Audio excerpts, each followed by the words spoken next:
சிவபெருமானை வழிபடக்கூடிய சிறப்புக்குரிய நாட்கள்ல ஒன்று ஐப்பசி மாத பௌர்ணமி. சிவபெருமானுக்கு எத்தனையோ அபிஷேகங்கள் செய்து நாம வழிபாடு பண்றோம். அவர் ஒரு அபிஷேக பிரியனும் கூட.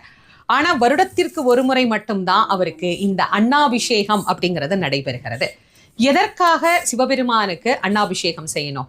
இந்த உலக உயிர்கள் அனைத்துமே கலி உலகத்துல அன்னத்தை தான் ஆதாரமாக நம்பி வாழ்ந்து கொண்டிருக்கிறது.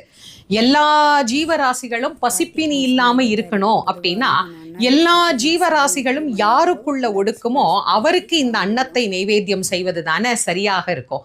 அதனாலதான் நம்முடைய முன்னோர்கள் அனைத்து ஜீவராசிகளுக்கும் நாயகனாக விளங்கக்கூடிய பரபிரம்மமாக இருக்கின்ற சிவபெருமானுக்கு அன்னாபிஷேகம் செய்து உயிர்கள் அனைத்தும் அன்னக்குறை இல்லாம இருக்கணும் அப்படின்னு பிரார்த்தனை செய்து கொண்ட நாளே இந்த ஐப்பசி மாத பௌர்ணமி திருநாளாகும். உங்க வீட்டுக்கு பக்கத்துல சிவன் கோயில் இருக்குன்னா முதல் நாளே போய்